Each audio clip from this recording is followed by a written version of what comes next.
Hi, I'm Lisa and welcome to my channel, The Southern Seamstress. I hope everyone's been doing well since my last video. It's been a few weeks and I think the last time I made one it was still springtime, but now summer is definitely in full force here in Central Arkansas. In this week's video I want to start a new series called my Make 3 series. And in this series I want to showcase 3 different patterns at a time that have something in common, like maybe the type of item that they are or what they're made out of, or maybe even that they're all made by the same designer or pattern maker. And in the series I don't want to just tell you about 3 different patterns. I actually want to be able to make each one of them up and show you the finished product, and then I can let you know what I liked about the pattern and maybe if I had any dislikes about the pattern, or if I changed anything or would like to change anything in the future. So I hope everyone will enjoy the upcoming videos that I have this summer. Before I get started with the first video, I'll just share what I'm wearing, and that's the Ethel Tote by Itch to Stitch Patterns. I made this little tee I think last summer.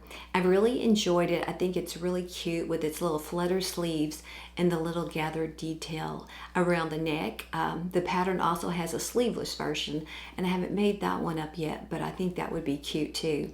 I really like the little rosebud print that I made it out of. So for the first episode of this new series, I'm going to be sharing 3 different tote bag patterns. These tote bags are going to be varying sizes. They are all made by a different designer and they are all free patterns. So I'm going to start with the largest tote and then make my way down to the smallest and I think cutest tote. The first tote pattern is by I Think So, and it's called the Martha Market Bag. This is quite a large tote with a finished size of 20 inches wide and about 15.5 inches tall.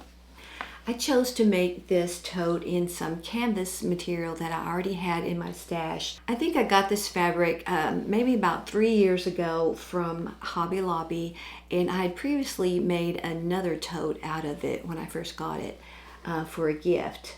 So I had a pretty good scrap left of each of the fabric. So I thought this fabric would look cute in this pattern. I love all the bright colors in this bold print. This tote is lined, and the lining I think I got from Minerva. This tote bag had really good instructions.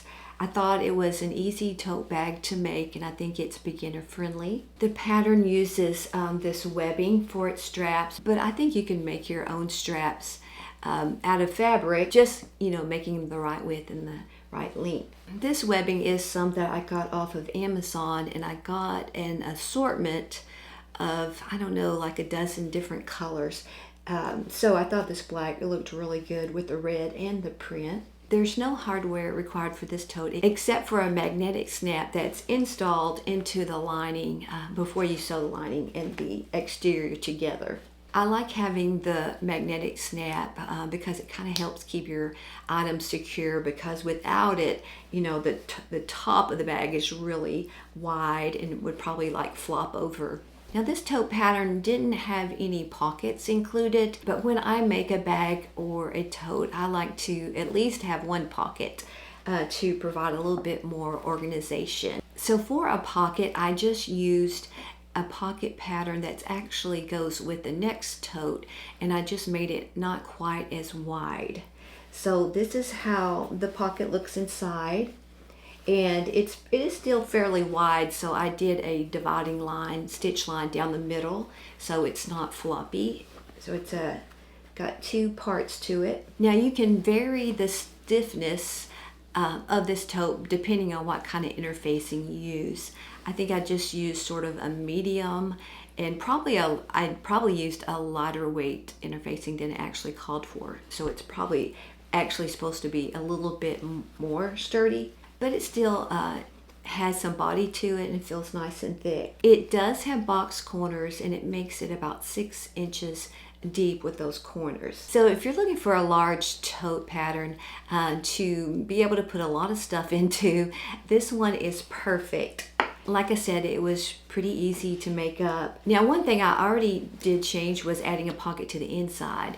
Another thing I might change, making it in the future, would be to add a pocket to the outside. I've seen similar totes that have pockets on the outside where the edges are underneath the straps and then the bottom edge is caught in this seam and you just have it opened right here.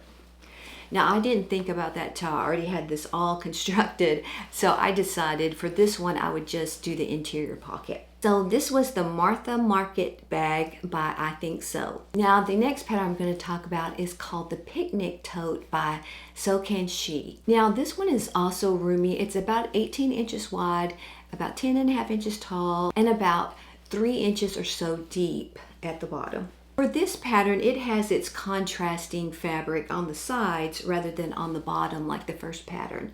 And these seams right here are slanted. And when you put your straps on, this outside of the strap hits right along the seam line. Now, this pattern actually has self-made straps, so it tells you the dimensions of the pieces of fabric to cut out to make your straps, but they wind up being about 1.5 inches wide.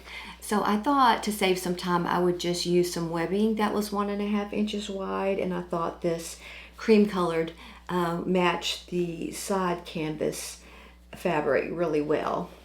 Now, this is also some fabric that I've had for quite a while, and it's some canvas fabric that I either got at Hobby Lobby or maybe even Walmart. One thing I like about this pattern is that it has this nice big center section so that if you have a large print that you want to kind of showcase something of the print, it gives you plenty of space for that. And I kind of did that with this large flower. This certain print that I had large flowers on it, so I tried to center this one in the middle. I've got another flower on this side. It's not really centered, but it shows up really well. I used some quilter's cotton for the lining. I think it came from Hobby Lobby recently. Now, this one had an interior pocket pattern included, and the pocket's quite roomy, and I did the dividing line, I don't know if you can see it, down the middle so that it has 2 sections to it. So the pocket on the inside is as wide as this center section right here. So just like the first pattern, you can vary how stiff or flexible this tote is by whatever interfacing or pellon that you want to use. Also, if you interface, the exterior and the interior pieces, that will make them even, stiffer. Now, this pattern didn't call for any hardware at all, but I decided after I made it that I would like to have a snap on the top, just so that when you place your tote down somewhere, it's not just going to flop open.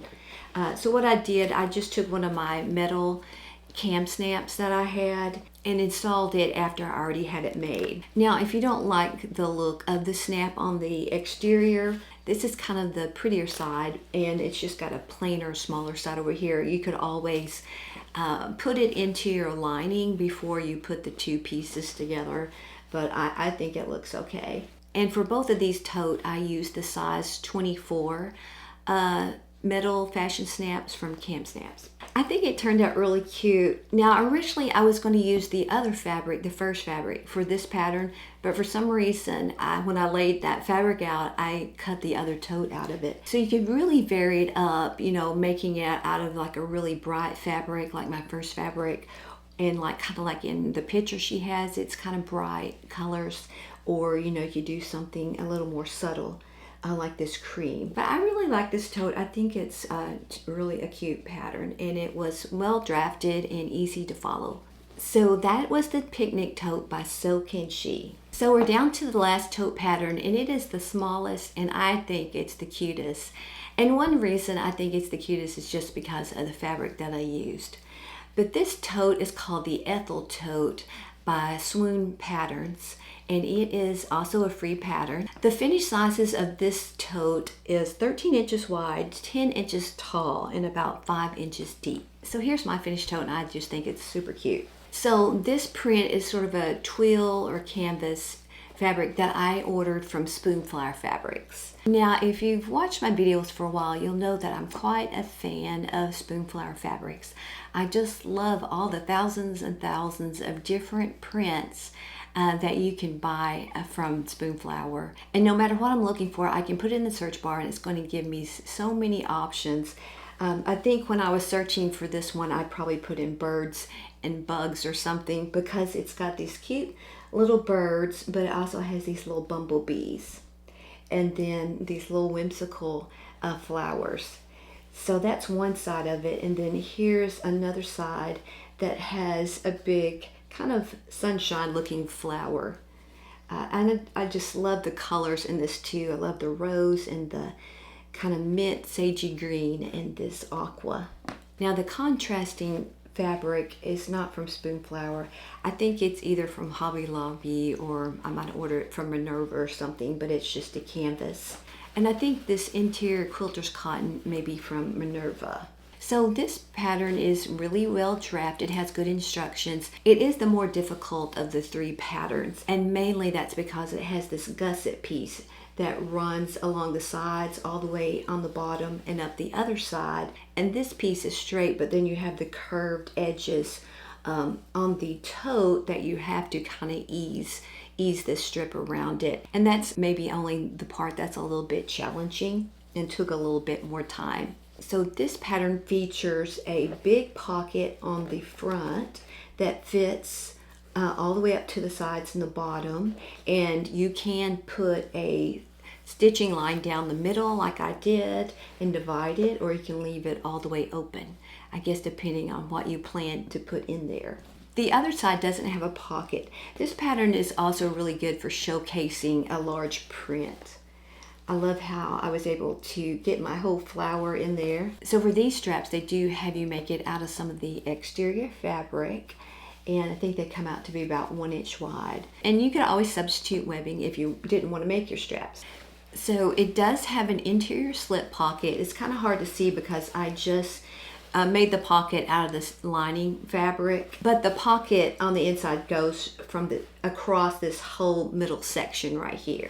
And I've also got it stitched down the middle too. Now if you wanted even more pockets, you could do the exterior pocket on both sides instead of just one, and you could always put interior pockets on both sides. So on this pattern, they don't have any type of closure on the front, but when I got it finished, I decided that it would be nice to be able to snap it.